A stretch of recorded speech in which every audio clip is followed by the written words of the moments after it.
सभी को praise the Lord. आइए हम अपनी आंखों को बंद करें और सर को झुकाएं।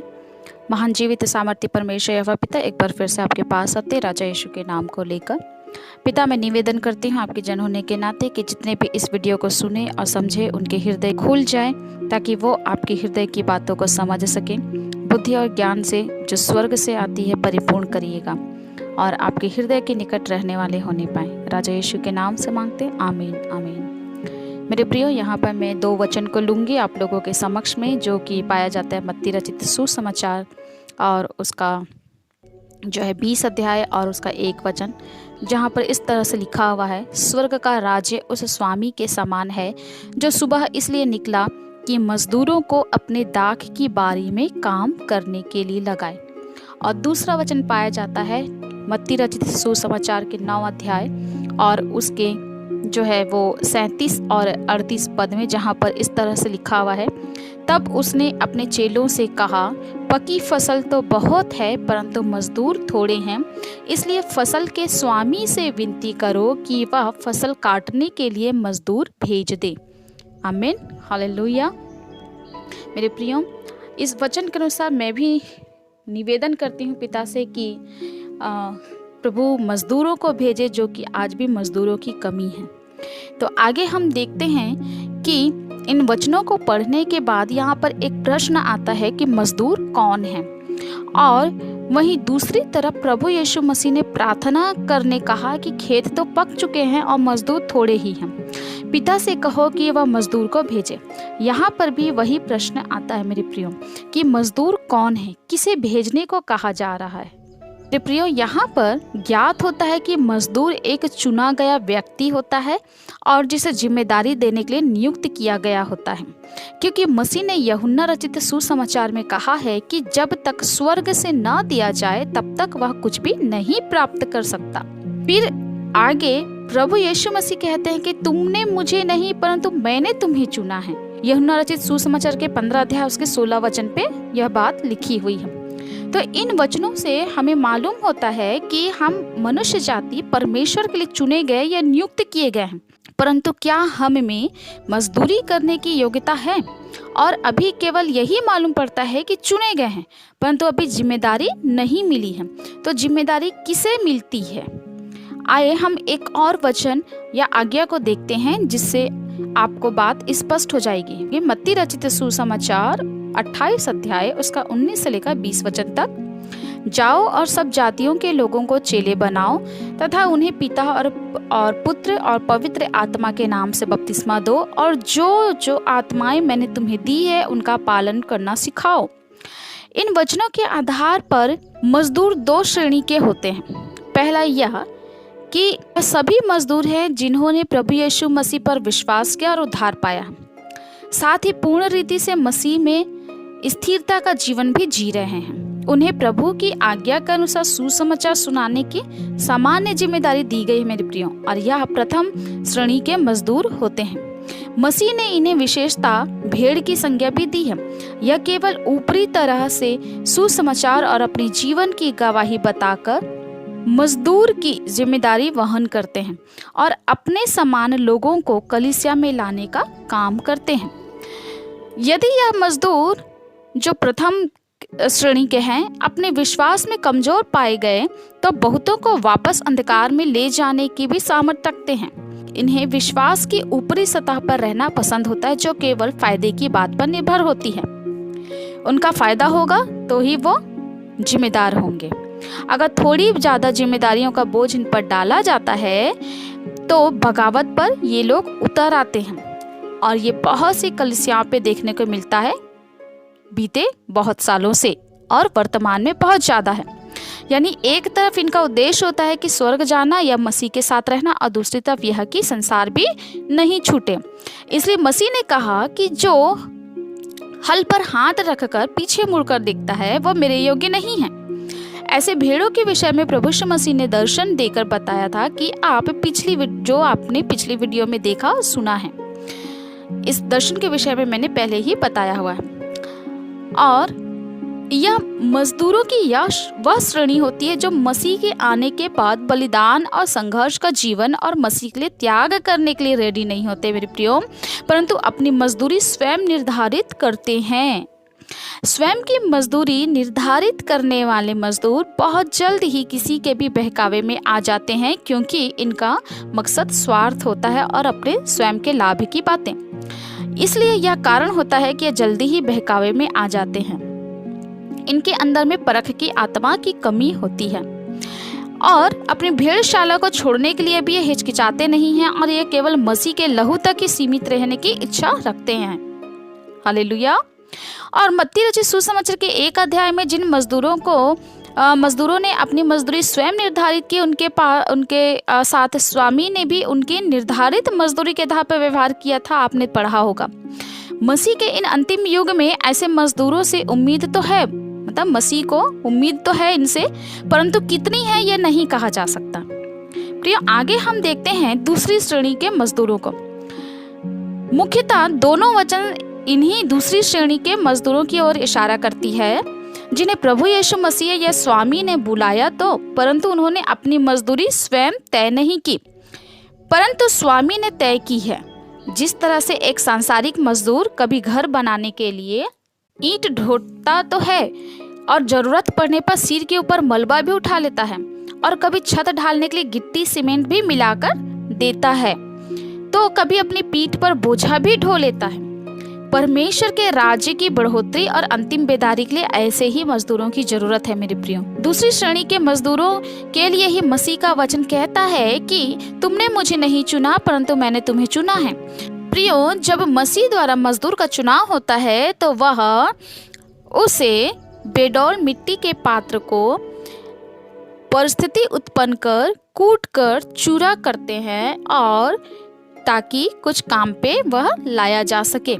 इसके बाद पवित्र आत्मा के द्वारा सहानुभूति के शब्द पानी की नाई डालते जाते हैं ताकि वह नर्म हो जाए और सही आकार दिया जा सके, और कुछ अपनी उपस्थिति का एहसास भी समय समय के लिए देते हैं, ताकि उनमें मतलब मनुष्य के अंदर उपस्थिति का एहसास बना रहे। किसकी उपस्थिति? परमेश्वर की उपस्थिति का एहसास बना रहे, ताकि आकार दिया जा सके या मन के अनुसार पात्र बनाकर काम पे लाया जा सके। जब तक किसी व्यक्ति के अंदर पे जो उद्धार पाया हुआ है पवित्र आत्मा की उपस्थिति का एहसास नहीं है, या परमेश्वर की बातचीत या सहानुभूति की एहसास नहीं है, तब तक वह जो है अपने आप को पूर्ण रीति से समर्पित करके मजदूरी नहीं कर सकता है मेरे प्रियो।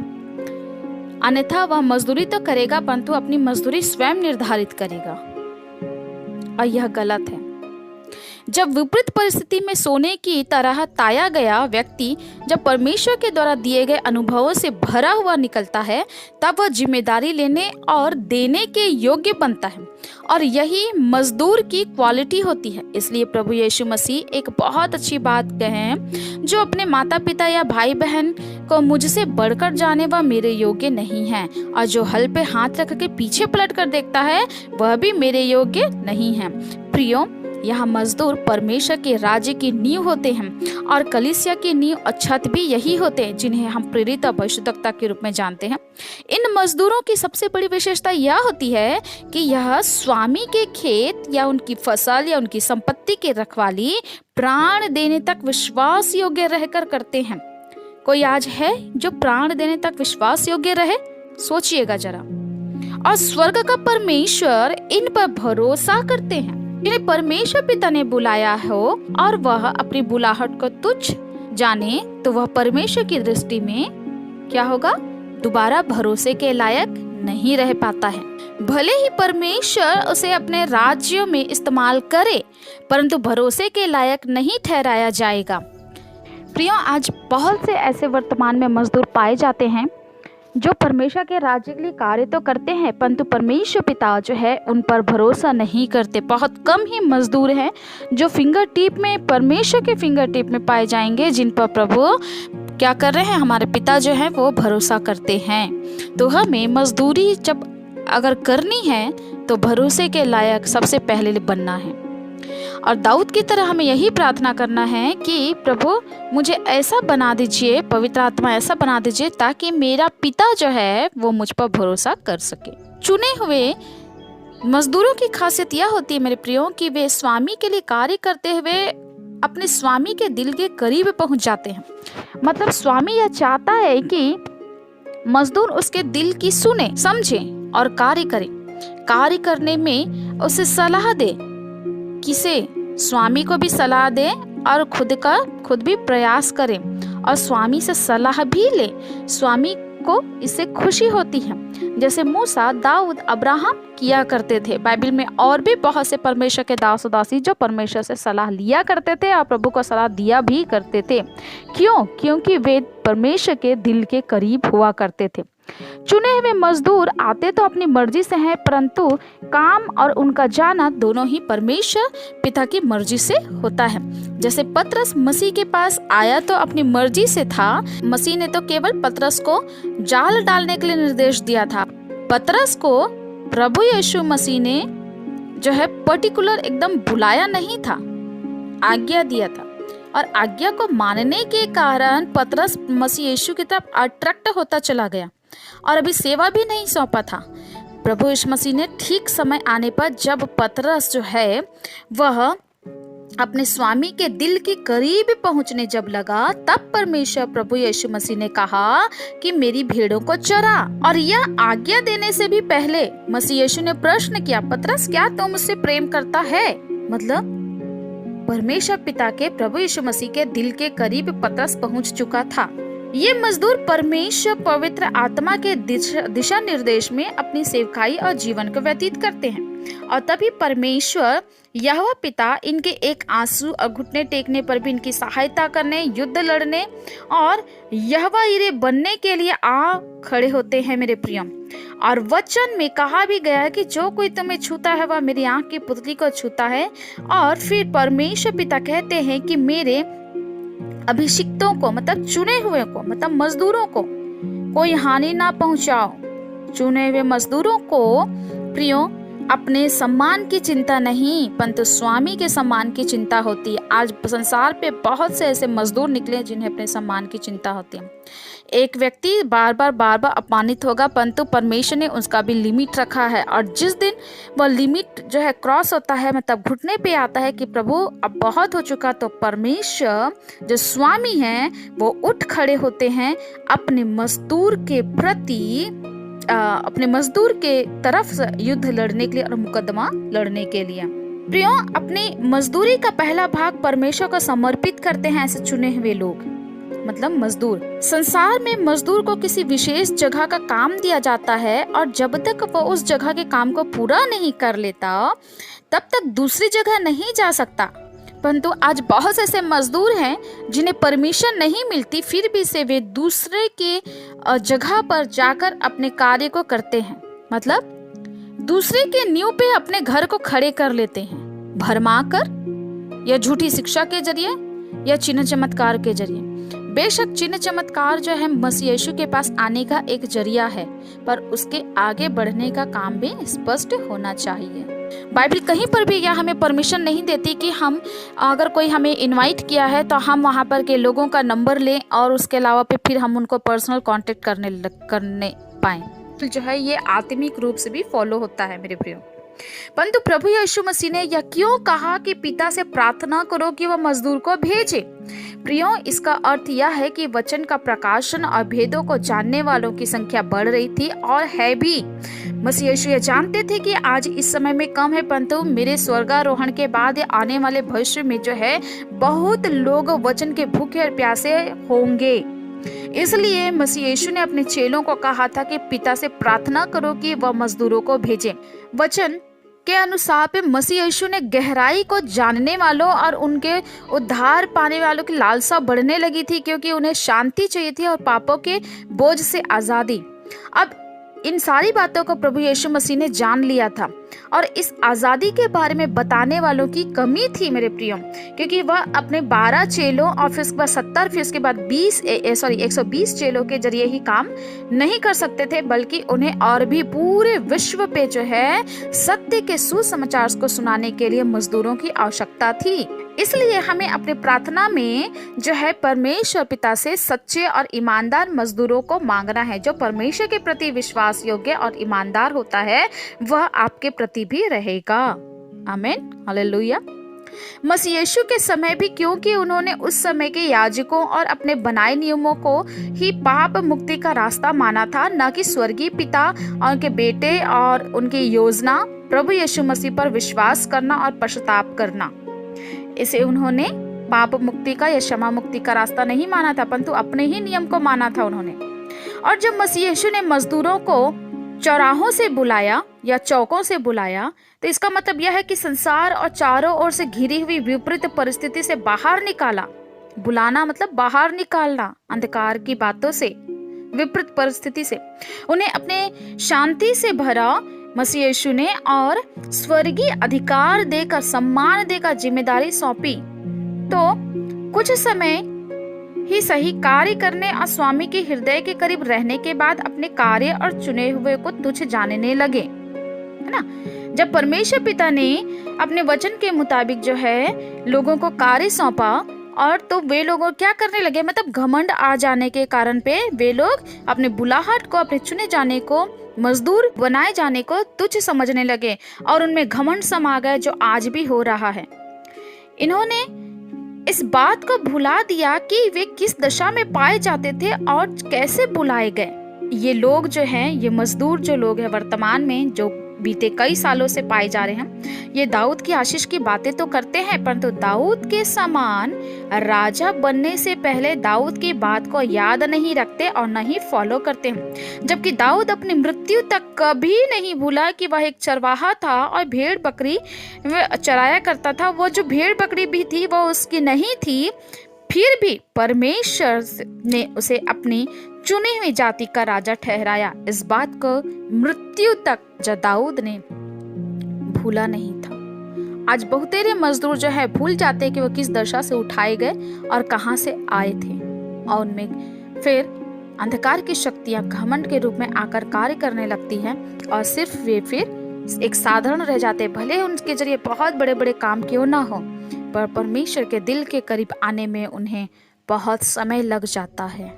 वर्तमान मजदूरों को देखें तो वे परमेश्वर की दाख की बारी को स्वयं की संपत्ति ठहराते हैं और कुछ लोगों को ही मसीह के पास लाकर उन्हें पहले से भी दिनहीन दशा में पहुंचा देते हैं। अपनी बुद्धि का सहारा लेकर और नींव जो वचन की डालते तो जरूर है, परंतु पानी और धूप के लिए जो है वो उन्हें परमेश्वर के अधीन रहने की अपेक्षा संसार की बुद्धि पर आधारित रहने के लिए छोड़ देते हैं। परमेश्वर पर जो है वो डिपेंड होना नहीं सिखाते। बहुत से ऐसे परमेश्वर के दासियों का जो है मैंने प्रचार को सुना है, जिनमें मुझे बहुत ही कम लोगों से सीखने के लिए मिला और सुनने के लिए मिला कि वे मनुष्य को जो है परमेश्वर पर डिपेंड होना सिखा रहे हैं। हालेलुया। और इनके लिए बोझ की प्रार्थना भी नहीं होती है। जब बोझ की प्रार्थना होती है तो इनका डिमांड होता है। मैंने बहुत से ऐसे लोगों को देखा है जो मुंह खोलकर डिमांड को मांगते। मैं किसी बड़ी मिनिस्ट्री की बात नहीं कर रही, मैं छोटे की भी बात कर रही हूँ। ऐसा होने का कारण भी यह है कि बहुत से लोग जो है वो प्रार्थना तो कराते हैं और उसके बाद में जो है भेंट देने की जब बातें आती है तो वो उनकी तरफ से निकलता नहीं है। वचन को गलत क्लेम किया जाता है और एक मजदूर की मजदूरी किसी दूसरे मजदूर को दे दी जाती है। इस वजह से भी मजदूर मजबूर हो चुका होता है कि वह मुंह खोलकर बोलने लगे। तो ये बातें क्यों हो रही है? ये बातें इसलिए होती है मेरे प्रियो, क्योंकि इन्हें शिक्षा नहीं दी जाती है। इसलिए परमेश्वर की दाख की बारी यानी कलीसिया बर्बाद हो जाती है। आज मजदूर यदि वापस अपनी जिम्मेदारी समझें और अपने बुलाए जाने को तुच्छ न जाने और स्वामी की दाख की बारी में बहुत सारे फल लग आएंगे जब वे तुच्छ नहीं समझेंगे अपने बुलाए जाने को तब। और मेरे प्रिय, वर्तमान मजदूर जो है अंतिम बेदारी के लिए तैयार नहीं है और परमेश्वर पिता अचानक जिनके लिए अच्छा सोचना भी जो है वो सोचा भी ना गया हो, उन्हीं में से जो है किसी को अंतिम बेदारी के लिए इस्तेमाल करने के लिए अलग कर लेंगे। और जिन्होंने अपने स्वामी के साथ धोखेबाजी की, उनके खेत को अपने कब्जे में ले लिया, अपना कहने लगे, दाख की बारी की सफाई नहीं की और न ही उसकी सेवा की, न ही उसके फलों की देखभाल की, वे पीछे हटा दिए जाएंगे। क्योंकि स्वामी को यह कदापि पसंद नहीं कि उनकी आंखें चढ़ी हुई हो। किनकी? मजदूरों की चढ़ी हुई आंखें, मतलब घमंड, और हृदय घमंड से भरा हो और दुष्ट पाप में स्वामी क्या कहेगा यह नहीं सोचे, बल्कि लोग क्या कहेंगे यह सोचकर सहभागी हो जाए। किसमें? पाप में। वर्तमान मजदूर है, आलसी और घमंडी हो गया है और उसके अंदर नम्रता और दीनता खत्म हो चुकी है। ये नम्रता और दीनता केवल लोगों के लिए नहीं, परमेश्वर के निकट उपस्थित होने के लिए होती है। मेरे प्रियो, अपनी बुलाहट को लोगों ने क्या किया? बिजनेस बना रखा है। अपने काम के प्रति और परमेश्वर और स्वामी के प्रति बोझ और समर्पण नहीं होने के काम पे आज बहुत से क्षेत्रों में अंधकार की बातों के काम पे जो है वो उजाड़ पड़ गया है। आज लोगों का हृदय जो है वो उजाड़ पड़ा हुआ है। प्रियो, जिस तरह से एक मजदूर जो है समय पड़ने पर मलबा उठाता है, बोझा ढोता है, जैसे कि पहले भी बताया गया, ठीक उसी तरह से क्या आज के समय में प्रभु यीशु मसीह की ओर से चुने हुए मजदूर ऐसा काम कर रहे हैं? कदापि भी नहीं। मेरे प्रियो, अगर मैं एक उदाहरण दूं, 10 में से जो है वो केवल 4 ही मजदूर इस तरह से प्रभु को प्रसन्न करने की बात को कर रहे हैं, काम को कर रहे हैं, परंतु बाकी 6 क्या कर रहे हैं? वचन कहता है कि धन्य है वे आंखें जिन्होंने देखा और धन्य है वे कान जिन्होंने सुना। परंतु मेरे प्रियो, वर्तमान में और काफ़ी समय से भी जिन मजदूरों को ठहराया गया और मजदूरी सौंपी गई और मजदूरी पाने के लिए जो है जिम्मेदारी दी गई, उनके ना ही कान खुले हैं और ना ही उनकी आंखें खुली हैं। और यही कारण है कि आज खेत पक चुके हैं, परंतु उसे काटने वाला कोई भी नहीं है।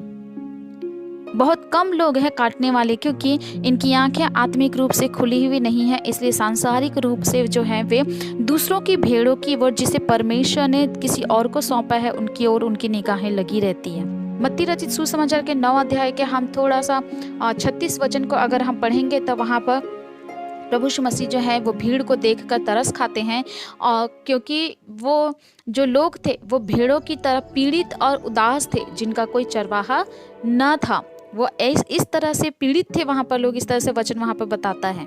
मेरे प्रियो, इन मजदूरों की आंखों में ना तरस का भाव है, ना ही कुछ और। मैंने बहुत से ऐसे मजदूरों को देखा जो कहलाते तो हम खुदा के दास हैं, हम खुदा के खादिम हैं, हम दासी हैं, परंतु जब इन्हें अगर कोई व्यक्ति इनवाइट करता है या कोई सभा में प्रचार के लिए बुलाया जाता है, तो अगर 9 बजे का समय दिया जाता है, सुबह के 9 बजे का, तो ये सुबह के 11 बजे पहुँचेंगे। मेरी बातें किसी को ठोकर देने के लिए नहीं है, परंतु परमेश्वर के आत्मा में होकर मैं इस बातों को बोल रही हूँ, क्योंकि मजदूर का चुना जाने का उद्देश्य जो है वह केवल यह है कि परमेश्वर के राज्य की बढ़ोतरी हो और एक एक आत्माएं जो है वो बचा ली जाएं। मजदूर का उद्देश्य यह है बाइबल के अनुसार पे कि वह केवल अपने स्वामी को प्रसन्न करे, उसकी यह फर्स्ट प्रायोरिटी होनी चाहिए। आज जितने मजदूर जो ये कहते हैं कि हम परमेश्वर के मजदूर हैं, हम मैन ऑफ गॉड हैं, हम वुमेन ऑफ गॉड हैं, हम डॉटर ऑफ गॉड हैं, हम सन ऑफ गॉड हैं, जरा झांक कर देखिए अपने अंदर में कि क्या आप सच में मजदूर हैं? क्या आप मजदूरी कर रहे हैं? क्या आप अपना सूट बूट उतार कर पैदल चलने के लायक हैं? जरा सोचिएगा। प्रभु यीशु मसीह तो एक चुंगी लेने वाले के यहाँ पर जाकर भोजन किया, लोगों ने उसे मना किया, लोगों ने तुच्छ जाना। क्या ये मजदूर जो हैं, जो स्वयं को परमेश्वर के मजदूर कहते हैं, क्या आप एक ऐसी जगह पे जाके वचन प्रचार करते हैं या कर सकते हैं जहाँ पर लोगों की दृष्टि में जाना अनुचित होता है? यही है बोझ उठाना, यही है सिर में बोझा लेकर ढोना। अगर ऐसा नहीं कर सकते और आप स्वयं का मजदूर कहते हैं या कहलाते हैं, या आपकी दृष्टि में ऐसा कोई मजदूर हो, तो प्रार्थना की ज़रूरत है। घुटने पे आइए, प्रार्थना करिए, ताकि मजदूर जो असल में होता क्या है वह आप जान सकें और परमेश्वर आपको मजदूरी देने के लिए साथ में इंसेंटिव भी देने के लिए विचार विमर्श करें। आमीन, हालेलुया। हाथों के पकड़ को जो मजबूत करें ताकि आप लाठी को पकड़ सकें। हालेलुया, आमीन। परमेश्वर पिता मेरे प्रियो क्या करते हैं, अपने साथ बलवा करने वाले लोगों को पसंद नहीं करते और अपना काम और अपना पहला पूला मतलब काम का पहला प्रतिफल परमेश्वर के पास लाना है, न कि अपने पास रखना है। अपने पास रखने वालों को भी परमेश्वर पसंद नहीं करते हैं। और कितने ऐसे मजदूर हैं कि वे आलसी हो गए हैं और उनमें फल नहीं दिखाई देते, उनकी खेती उजाड़ पड़ी है, केवल कटीली झाड़ियां हैं। यदि वे स्वयं में विश्वासी उनको छोड़कर चले जाते हैं या वापस हो जाता है या परिवार को महत्व देता है तो वह स्वयं की गलती नहीं, परंतु यदि मजदूर ने सही शिक्षा दी है तो वे उसका पूरा पालन भी करते, तो वह परमेश्वर पिता से अपनी मजदूरी जरूर पाएगा। और जो इस तरह के काम नहीं करते, मतलब परमेश्वर को पहला स्थान देते हैं और किसी परंपरा को या पारिवारिक जीवन का महत्व कम देते हैं और परमेश्वर को जो है वो ज़्यादा महत्व देते हैं, तो अपनी मजदूरी वो जरूर पाते हैं। फिर उनके जरिए मजदूरी की गई, जिनके पास में मजदूरी की जाती है, जिन लोगों के बीच में परमेश्वर के वचन को जो प्रचार किया जाता है, ऐसे सुनने वाले लोग जो हैं अगर वो छोड़कर चले भी जाएं तो भी परमेश्वर जो अपने मजदूर से लेखा नहीं लेगा, परंतु उसका प्रतिफल का वह जरूर देंगे। प्रत्येक मजदूर आपस में भाई बहन में प्रियो एक दूसरे के क्षेत्र या खेतों में सेंध लगाना छोड़कर जो स्वामी ने दिया है उसकी रखवाली करे और ईमानदारी के साथ जीवन व्यतीत करे और अपने बाल बच्चों को भी सिखाए, क्योंकि प्रभु मसीह जो कहते हैं और वचन भी कहता है कि मैं पीढ़ी पीढ़ी तक श्राप देने वाला भी और आशीष देने वाला भी परमेश्वर हूं, है ना। निर्गमन की पुस्तक में आप देख लीजिएगा 20 अध्याय पे। यदि आप मजदूर या विश्वास योग्य होंगे तो स्वामी स्वयं आपको दे देंगे जिस बातों को या जिन वस्तुओं की आपको जरूरत है। एक दूसरे से लड़ाई कर स्वामी के विरुद्ध कार्य ना करें, अन्यथा अंतिम दिनों में कोई प्रतिफल आपको नहीं मिलेगा और अंतिम बेदारी के लिए अयोग्य घोषित कर दिए जाओगे। इन दिनों में परमेश्वर की गाज निकम्मे और स्वार्थपरक मजदूरों पर गिरने वाली है। मेरे प्रियो, ऐसे स्वयं भी ना बने और दूसरों को भी आग से बचाएं। पहले नंबर के विश्वासी स्वयं मजदूरी करते हुए अपने उद्धार की भी रक्षा करते हैं और स्वामी की खेत की फसलों को भी भरना और खेत की रखवाली करना और मजदूरों से अलग करने का काम न करें। मतलब पहले नंबर के विश्वासी स्वयं मजदूरी करते हुए अपने उद्धार की रक्षा भी करें और स्वामी की खेत की फसलों को जो है वो भरमा कर खेत और मजदूर से अलग करने का काम ना करें जैसे बहुतेरे करते हैं। और विश्वासी गण भी अगर किसी जगह पर जा रहे हैं तो वापस अपने घर पर लौट आए, मतलब अपने कलीसिया अपने निकट जिसके जरिए आपने अपने जीवन में अद्भुत काम देखे हैं। अद्भुत काम मतलब वचन पर जड़ पकड़े रहना, उद्धार पाना, बपतिस्मा पाना और लेना, वहां पर आप लौट आए। ऐसा ना हो कि परमेश्वर आपसे क्रोधित हो जाए और आपको छोड़ दे, या परमेश्वर की आत्मा की ओर से चेतावनी है मेरे प्रियो। हालेलुया। स्थिर बने रहें, ईमानदार बने रहें। जब आप ईमानदार रहेंगे तो परमेश्वर के हृदय के करीब रहेंगे और जिसके कारण पे आपके अंदर में शांति और आनंद बहती रहेगी। आमीन, हालेलुया।